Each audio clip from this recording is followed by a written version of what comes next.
করছো কেন? কি কষ্ট হচ্ছে? পেটটা বড্ড ব্যথা করছে গো, দমটা বন্ধ হয়ে আসছে।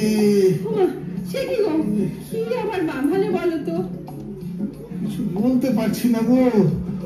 ও বাবা গো, বাবু প্রচন্ড ব্যথা গো। এত করে বলি গাঁজার মাপটাটা একটু কমা, না সে তো শুনবে না। আর আমার কথা শুনবেই বা কেন? আমি কি আর ভালো কথা বলি কখনো? তাছাড়া যেমন হয়েছে তোমার নন্দী ভেঙে, গাঁজার সঙ্গে কি যে মেশাচ্ছে কে জানে। দেখো তো, আমাকেই এখন ভুগতে হবে। ও গিন্নি, কিছু একটা তো করো। আর যে পারছি না, বড্ড কষ্ট হচ্ছে গো। কি করি, কি যে করি? নন্দী, ও মিকি, ও বাচ্চারা, কোথায় গেলি তোরা? আয় না রে। হত ছাড়াগুলোকে কোথাও পাওয়া যাবে না। আর পারি না বাবু, কোনো কাজে সময় যদি এদের পাওয়া যায়। কি হলো গিন্নি? আমি ব্যথায় তো আর থাকতে পারছি না। এত রাতে আমি যে এখন কি করি? না, এখন তার নন্দী ভেঙে কাউকে পাওয়া যাবে না। চারিদিকে যে এত বরফ, একটু বরফ নিয়ে ওনার জন্য। শুনেছি বরফ লাগালে নাকি ব্যথা কমে। কি হলো গিন্নি, কোথায় গেলে? গিন্নি কিছু একটা তো করো, আর পারছি না, বড্ড কষ্ট হচ্ছে, কি যন্ত্রণা হচ্ছে। দেখি দেখি তোমার কোথায় ব্যথা? এই বরফটা একটু কি করছো গিন্নি? উড়ি বাবা রে বাবা, ঠান্ডা, উড়ি বাবা বাবু, এই ঠান্ডা বরফ। আমার গণেশ কার্তিক একটু ডাকো না রে বাবা। এখন গণেশ কার্তিকের কথা মনে পড়েছে বলি, তাদের খবর কি তুমি আর রাখো? সব জ্বালা শুধু তুমি আবার শুরু করলে। আমাদের কি যন্ত্রণা তুমি একটু বুঝতে পারছো না? আরে একবার ডাকোই না তাদের। তুমি কি খবর রাখো? পৃথিবীতে চারিদিকে বসন্তের আগুন জ্বলে উঠেছে। কার্তিক সেখানে ছুটোছুটি করে বেড়াচ্ছে। গণেশ বেচারা তো একটু সময় পায় না। ব্যবসায়ীদের খাতাপত্র হিসেব নিয়ে বড্ড ব্যস্ত। হিসাব নাকি ইনকাম ট্যাক্সের হাঙ্গামা। সরস্বতী তো শ্বশুর বাড়ি। তাহলে কাকে ডাকবো এখন? তোমার দুই ছায়া সঙ্গী নন্দী ভেঙে রোজ ভান খেয়ে দেখো কোন গুহায় পড়ে আছে। দেখো, ভোর না হলে কিছু করাই যাবে না। এখন চুপ করে ঘুমিয়ে পড়ো।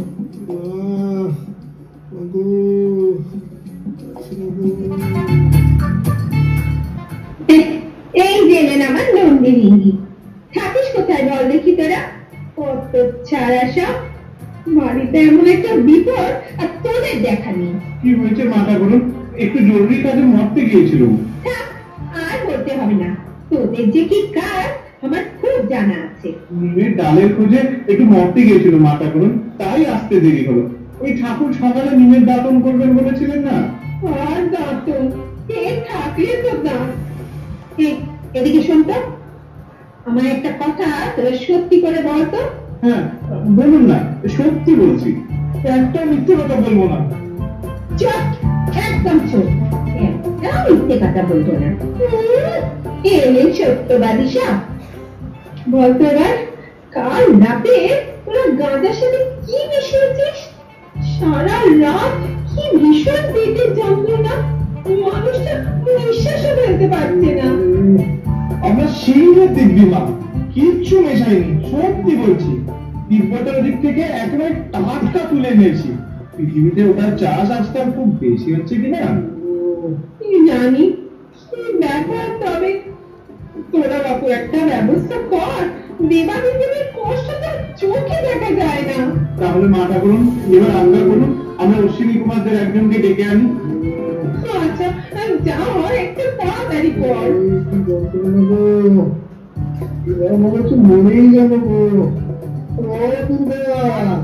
কিছু একটা করো না। ওরে বলো তো, দাঁড়া একটা চামচ বরফ লাগিয়ে দাও। Lights off. ঠাকুমা, আমি ছোট অশ্বিনী কুমার। কি হলো? ছোট অশ্বিনী কুমার কেন? বড় কোথায়? বড় বড় বাতে ঘুরছে, বড়বার উপায় নেই, তাই আমাকে পাঠালেন। এসো এসো, ও তো দূরে দাঁড়িয়ে কেন? ওর কাছে গিয়ে মরি আর কি।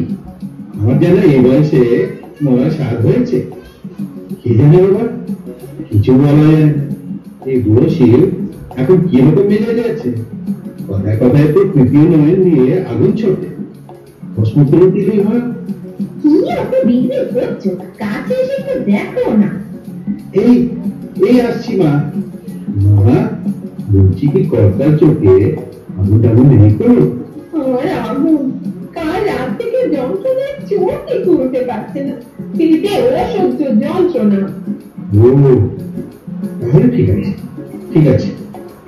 এই তো দেখি দেখি, এখানে ব্যথা, এখানে এখানে, আরে বাবা রে! আর দেখতে হবে না। কি হয়েছে? দেখলে বলো না। পিলে কি রে? হারামজাদা কোথাকার! ওরে বাবা রে, আমি যাই। হ্যাঁ পালাই বাবা রে। আরে আরে, ও পালাচ্ছ কেন? নন্দী দেখ না রে, কি হলো এমন? ছুটলো কেন?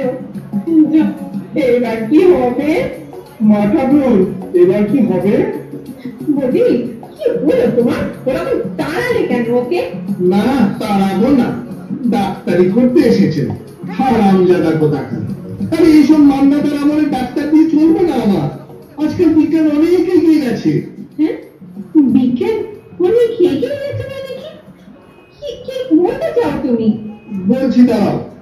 বন্দি ভৃঙ্গি, আদেশ করুন বাবা। শোন, আমার ডাক্তারি করা এইসব ওই হাতুড়ে কবিরাজদের কর্ম নয়। তোরা কলকাতা চলে যা, বড় বড় ডাক্তার আছে সেখানে, সেখান থেকে বরঞ্চ একটা ভালো ডাক্তার ধরে নিয়ে আয়। ঠাকুর, অপরাধ দেবেন না। কলকাতা শহরে গলিতে গলিতে ডাক্তার, সবারই ঝকঝকে তকতকে সাইনবোর্ড। ওর মধ্যে কে উৎকৃষ্ট কি করে চিনবো বলুন তো? শেষকালে কাকে আনবো, আর আপনি রেগে টং হয়ে যাবেন। চিন্তার কথা বটে, কি করা যায়? আচ্ছা ঠিক আছে, আয় তোদের দুজনের চোখে এবার হাতটা বুলিয়ে দিই, তাহলেই তোদের ওই দিব্য দৃষ্টি খুলে যাবে। দিব্য দৃষ্টি? সে আবার কেমন দৃষ্টি? বাপের জন্য শুনি। হ্যাঁ, দিব্য দৃষ্টি। তাহলেই কে কেমন ডাক্তার তোরা ঠিক চিনতে পারবি। কি করে ঠাকুর? আমরা দুজন কি বেশি দেখবো?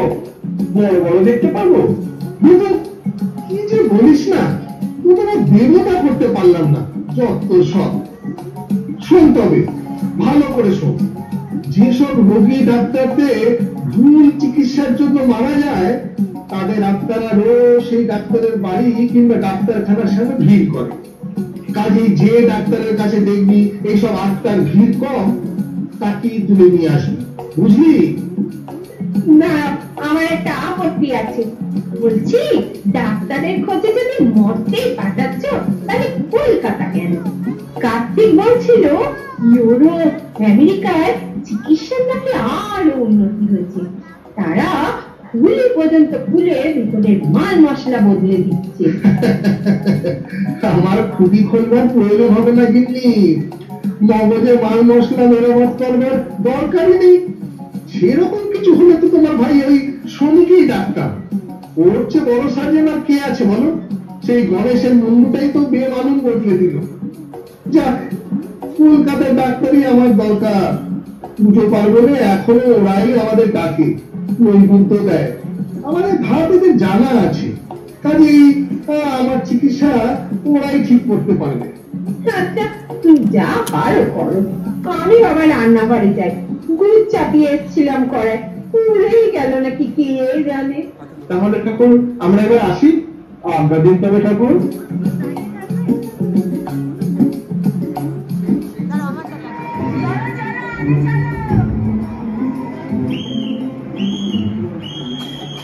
বুঝলি ভিঙ্গি, মা ঠাকুরানের সাথে বছর বছর তো আসতেই হয়। এই কজন ডাক্তারকে আমি বেশ ভালো রকম চিনি। গতবার যখন গণেশের পেট খারাপ হলো, তখন আমিও তো ডাক্তারের কাছে নিয়ে গেছিলাম। ডাক্তার কি বড় অমায়িক ছিল রে। আরে আরে আরে, এই তো ডাক্তারটির বাড়ি, চল এগিয়ে নিয়ে যাই। হ্যাঁ হ্যাঁ, এই দেখ দেখ সাইনবোর্ডটা কেমন চকচক করছে, নাম করা ডাক্তার নাই। কি বলেছিস ভাই, তোর চেনা ডাক্তার, এত নাম করা। তবে আর বলছি কি, আমি দেওয়ালিদের মহাদেবের চালা, আমি কম যায় নাকি? কি রে, কি আর কলার তুলতে হবে না রে বৃঙ্গি। দেখ দেখ চেম্বারের সামনে তো 2 মাইল লম্বা লাইন রে, এসব আপনাদের ভিড়। তার মানে এত বড় ডাক্তারও ওই চিকিৎসা এত রোগী খতম করেছে। আর দাঁড়িয়ে কি হবে ভাই, চ অন্য কোথাও যাই। আরে আরে এখানেও তো দেখি একই অবস্থা। ভাই নন্দী, এখানকার হালটা একবার দেখ। আর পাচ্ছি না ভাই ভেঙ্গি, ওর গলা একেবারে শুকিয়ে কাঠ হয়ে গেছে। আর এর সাথে বাবার পোশাকটাও আনতে ভুলে গেছি ভাই। যাই হোক, একটু ধোঁয়া দিলে বুদ্ধিটা খুলতো সত্যি রে। এখন বেলা 2টো বেজে গেছে, তুলতে পারছি না। বস পিসটা গলায় কেমন শুকিয়ে কাঠ, পেটটাও চিনচিন করছে। এর মধ্যে কম করে 40টা আমি ডাক্তারের কাছে গেছি, কিন্তু সব এক অবস্থা, কোথাও ভিড় একটু বেশি আর কোথাও একটু কম। উপায় কি হবে ভাই? এই উপায় পরে হবে, এখন কিছু পেটে না পড়লে আমরাও আত্ম হয়ে যাবো যে। এইটা তুই ঠিক বলেছিস। দেখি তোর কাছে কত পয়সা আছে, বের কর তো দেখি। এই নে আমার কাছে যা আছে, দাঁড়া দাঁড়া দেখি। এই 25, 50, আরে ভিন্দি নে 100 টাকার ফুচকা আর ওই 50 টাকার 2 গ্লাস করে কোকা-কোলা খেয়ে নি। চল, একেবারে মনের কথা বলেছিস ভাই। ওই দুটোর ওপর আমার লোক অনেক দিনে। সেবার সরস্বতীকে পটিয়ে পাঠিয়ে বসন্ত পঞ্চমীতে যেই ফুচকার দোকানে গেছি, অমনি মাথা করে এসে হাজির, আর নিচের আগুন চোখ নিয়ে। থাম তো বাবু, তোর গল্প শুরু হলে না আর শেষ হতে যায়। এই গল্প নয় রে নন্দী, তুই থাম তো। এখানে তোর ওই মাথা গুলোর নেই। চল একটু শান্ত হয়ে খা দেখি। ওই ওই তো ওই তো আমাদের দুজনকে দুটো শাল পাতা দাও দেখি।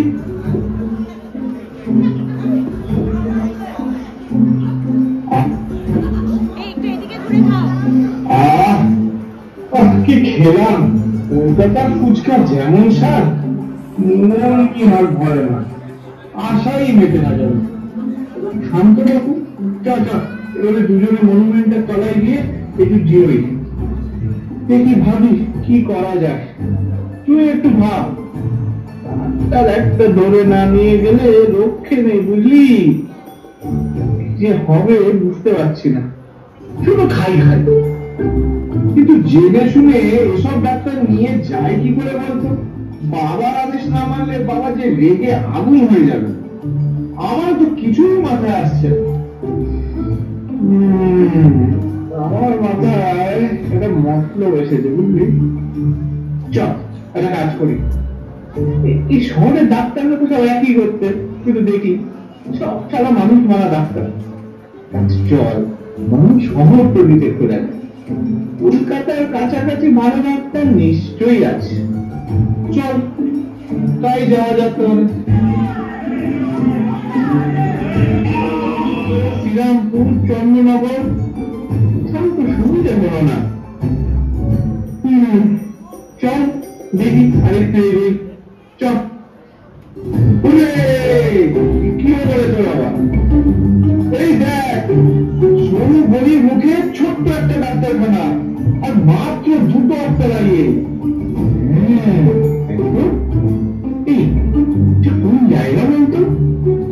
সাইনবোর্ড দেখে হুগলি লেখা আছে মনে হচ্ছে না? বাহ, তাহলে মিল গেয়া। আর দেরি করিস না ভাই, এইটাকে ওঠাই। হ্যালো, হ্যাঁ বলুন। আরে ঘুমের উঠে ঘুম হচ্ছে না? আরে একটা না হলে 2টো খাও, 2টো না হলে 4টে খাও, 4টে না হলে পুরো বোতল খেয়ে ঘুমান না। কি দরকার? কি ইনজেকশন? না না না না, ইঞ্জেকশন এখন আর করি না, ও বহুত ঝামেলার কাজ। হ্যাঁ হ্যাঁ আচ্ছা, সে আপনি যা বলবেন হলো। আবার কার ভাবা এখানে যাত্রা পার্টি নাকি? এবারে তো কোনোদিন দেখিনি, যা বেয়ারা চেয়ারা দুজনে, কোথাও থেকে এলো? তুমি কি পারবে খাবে নাকি? বন্ধু গায়ে বলে দেখি কি ব্যাপার, কি অসুখ? ম্যালেরিয়া না ডায়রিয়া? ভিনি তোর তোর কাজ করে তোর এক মিনিটও দেরি করিস না। আরে কি আর নাকি? আরে আমাকে কোথায় নিয়ে যাচ্ছে? আরে দেখছি আকাশের উপর দিয়ে উড়ে বলেছি আমি।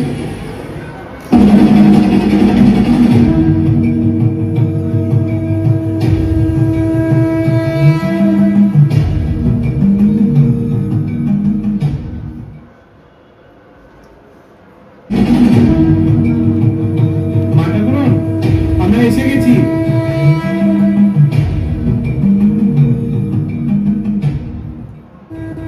আরে আমি কোথায় এলাম? আমি কি মারা গেছি নাকি? না বেঁচে তো আছি। আরে তাহলে কি এই দুটো লোক অন্য হবে? ব্যাস আর চিন্তা নেই। ডাক্তার এসে গেছি কৈলাসে। হ্যাঁ কৈলাস? সেটা না কোথায়? আরে কোথায় এলাম আমি? কোনো নতুন গ্রহ নাকি? আরে কিছু তো বলুন, উত্তর দেন না কেন? উসুল করতেই হবে। ডাক্তারবাবু, ওনার অবস্থা বেশ মারাত্মক, যন্ত্রণা তো কেবলই বাড়ছে, দুবার বমিও করেছে। বন্দি শুনবে? আজ্ঞা করুন বাবাটা করুন। এই কাকে নিয়ে এলি? এই যে একেবারে ছোকরা, কত বয়স হবে? ওই 26-27? আর তো পেরি না। কি বলি বাবা ঠাকুর, যত বড় ডাক্তার আর যত বয়স বেশি তত রোগী আত্মার ভিড় বেশি। আমরা দুজনে সারা কলকাতা একেবারে চষে ফেলেছি, কোনো ডাক্তারকে বাদ দিইনি। এর চেম্বারের সামনেই দেখলুম মাত্র দুটো আত্মা দাঁড়িয়েছিল, তাই একেই ধরে নিল। সে বুঝতে পারছি। ওরে কি যন্ত্রণা বল। এই না, এই বরফটা একটু লাগিয়ে দিই। তো কি করছেন? হ্যাঁ কি করছেন জানতে পারি কি? আরে এত ঠান্ডার মধ্যে এমন চাই চাই বরফ পেটের উপর চড়াচ্ছেন কেন? না না, আসলে না ওর পেটে একটা যন্ত্রণা হচ্ছে কাল রাত থেকে, তাই বরফ দিচ্ছি যদি ব্যথাটা একটু কমে। বাহ, কিসের ব্যথা সেটাই জানলেন না, কেবল বরফ মালিশ করে যাচ্ছে। এখানে তো দেখছি চারিদিকেই বরফ, কিনতে দেওয়া পড়ে না, তাই বুঝি বিনা পয়সায় চিকিৎসা করছে। আচ্ছা আচ্ছা, এই যে আমার বরফটা আমি সরিয়ে দিচ্ছি ডাক্তারবাবু, এই সরিয়ে দিচ্ছি। তার নাম কি আপনার? শিব। শিব কি? শিব কি? শিবচন্দ্র নাকি শিব কুমার? আরে তাছাড়া একটা পদবি থাকে নাকি, মানে ঘোষাল হোক, নাগ হোক, খান, মান্না, কিছু একটা? দেবাদিদেব শিবচন্দ্র চন্দ্রমণি মহেশ্বর। বাবারে, এই নাম নাকি মালগাড়ি? এই যাই হোক, কাছে আসুন, পেটটা দেখি। আরে বড্ড ব্যথা হচ্ছে, আপনি একটু কাছে আসুন না। আচ্ছা আচ্ছা, এইখানে টিপলে ব্যথা লাগছে? তারপর এই জায়গাটা, তারপর এখানটা বলুন। আরে আরে কি করছেন? চুপ চুপ, একদম চুপ। অমন আটকে ওঠার কোনো দরকার নেই। এই কই রে জোয়ানের দল, এই আমার ব্যাগ থেকে আমার নলটা নাও দেখি। কোনটা ডাক্তারবাবু? হ্যাঁ ওই যে গলায় যেটা ঝুলিয়ে রেখেছো সেটা। হ্যাঁ হ্যাঁ, তোমার আর নড়ে ছেড়ে দেখতে হবে না, দাও। ওটাকে স্টেথোস্কোপ বলে, বুঝলে? কি বলে? টেস্কোপ না, টেথোবক্স? ব্যাস ব্যাস, থাক থাক থাক। হ্যাঁ, অত কষ্ট আর করতে হবে না। এই দাঁতটা যদি খুলে যায়, আমি দাঁতের চিকিৎসা জানি না। এবার দাও দেখি বাবু। আরে দে না তাড়াতাড়ি। বাবা,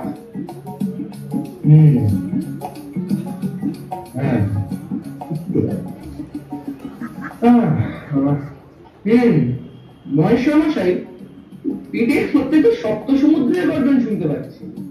কাল আহার করেছিলেন কি? আমার আর আহার সামান্য একটু ওই গঞ্জিকা ধুত্র সহযোগে ওই এতটুকু। হ্যাঁ, এতটা কাঁচা? সর্বনাশ, তাই পেটের এমন অবস্থা। এই গাঁজা কিন্তু আপনাকে ছাড়তে হবে মশাই। এই রে, এই বাবা ঠাকুরের মেন জায়গায় ঘা দিয়েছে ডাক্তার। এবার ডাক্তারও বুঝে গেল।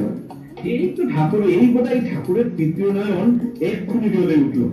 খেয়েছে, ডাক্তারি করতে এসছিস পর বাবাকে গাঁজা পরিত্যাগ করতে আদেশ করে, এই কোথাকার মহামূর্খ। ডাক্তার, তোমার হাতে মাত্র 2টি রোগী এ পর্যন্ত মারা গেছে শুনে তোমাকে চিকিৎসার জন্য আনতে আদেশ দিয়েছিলাম, কিন্তু আমার রোগ তো তুমি ধরতে পারলে না।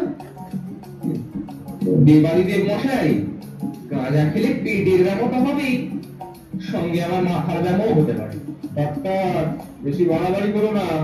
থাক থাক ভেঙ্গি। আচ্ছা ডাক্তার, কতদিন তুমি ডাক্তারি আরম্ভ করেছো? কি হলো মানে আজকে বেলা 9টা। সে কি বলো কি, বেলা 9টা থেকে শুরু আর একদিনে দুটো রোগী শেষ? হ্যাঁ, মানে সে একটা রোগী গেল বেলা 12টায় ফুল ইঞ্জেকশনে, আর একজন বেলা 3টে। এই দোষটাই একটু বেশি হয়ে গেছিল। হ্যাঁ, ওরে মন্দি ভেঙ্গি, এ তোরা কাকে নিয়ে নিবে? আরে আরে, কি হলো ভয় পাবেন না, আমার এমবিবিএস ডিগ্রিটা না কলকাতারই। ওরে আমাকে তোর মধ্যে পালাতেই হবে। ওরে কে আছিস, ধর আমাকে। কি আওয়াজ হলো? ঠন করে এটা কি আওয়াজ হলো? তোমার মুখ থেকে যে কি বেরোলো? কি কাণ্ড! আমার সিঁদুর পড়তে তোমার পেটের ভেতর কি করে গেল? এই রে, তোমার সিঁদুর গুলো আমি অন্ধকারে কাল রাতে মনে হয় ঠিক করে বুঝতে পারিনি, ধূত্র ভেবে গিলে ফেলেছিলাম। এই পেটে যত যন্ত্রণা হচ্ছিল, এখন আর যন্ত্রণাটা নেই। বলো কি করে? আজ তো সিঁদুর পড়তেই গেলে ফেললে। ডাক্তার, আমি তোমায় আশীর্বাদ করছি, তুমি মানুষ হও, যশের অধিকারী হও। তোমার জন্যই তো আমার যন্ত্রণার উপশম হলো। ওসব ফাঁকা আশীর্বাদ রাখুন চন্দ্রমৌলি মশাই, আমার ফিস 200 টাকা, এই জলদি মিটিয়ে দিন তো। আমার রেট শহরে হচ্ছে 100 টাকা, আর এই মফস্বল এলাকায় না 200 টাকা। তারপর মানে এই যাওয়া আসার ব্যবস্থা আপনাকেই করতে হবে। এই আপনার এই কি অনুচরদেরকে বলে রাখুন। হ্যাঁ, বলো কি? 200 টাকা? অনেক টাকা। আমি ওসব বুঝি না। ভালো হয়েছে, এবার টাকাটা দিন জলদি। অবশ্য ভালো না হলেও টাকা তো দিতেই হতো। ভালো না হলেও টাকা দিতে হতো? ওই তো কিন্তু টাকাটা দিয়ে দাও না। এই টাকাটা দিচ্ছি। ইয়ে করি, গত বছর প্রণামী থেকে কটা বাঁচিয়ে রাখা টাকা রেখেছিল, তাই দি। এই নাও বাচ্চা, সব শুদ্ধ 190 টাকা, 10 টাকা কম হলো। কেমন? আর আর আর তো আমার কাছে কিছু নেই। কিছু নেই মানে? আর 10 টাকা দিতেই হবে। আমার রেট কিন্তু একেবারে ফিক্স। আরে আগে জানলে আমি এনাকে হাতই লাগাতাম না। আচ্ছা, তুমি না আমার এই সিঁদুর কৌটোটা নিয়ে যাও বাচ্চা। এটা খাঁটি সোনা, দাম ওই 10 টাকা থেকে অনেক বেশি। না না না না না, হবে না, হবে না। ভেবেছেন আমার দেশে সোনার জিনিসের কোনো দাম নেই? মানে সোনার বাংলা নেই? ওসব শক্ত অর্থনীতির কথা আর যাই হোক আপনি বুঝবেন না। তার চেয়ে বরং হ্যাঁ, ওনার গলার এই বাচ্চাটা আমাকে দিন তো। আমার ঠাকুমা না ঠিক কবে থেকে একটা বাচ্চার জন্য আমার মাথা পুরো খেয়ে ফেলেছে। এই নাও বাছা, তুমি এই বাচ্চাটাই নিয়ে যাও। ধন্যবাদ। চলি চন্দ্রমৌলি মশাই, দরকার বললে আবার ডাক দেবেন। আসি মিসেস চন্দ্রমৌলি, টাটা। এই ভিঙ্গি, নে ধর ধর, আর দেরি করিস না ভাই। এবার মনে হয় ওই বাবা ঠাকুরের পরনের বাচ্চাটাও খুলে নেবে। আরে কি করছো? আরে আস্তে আস্তে। আচ্ছা বলছি, তোমার কি লোকেশন দিতে হবে? বাড়িতে ড্রপ করতে পারবে তো? এই শালা ডাক্তার, এতক্ষণ এই বাবা ঠাকুরের জন্য কিছু বলিনি। চুপ, একদম চুপ, স্পিক নট।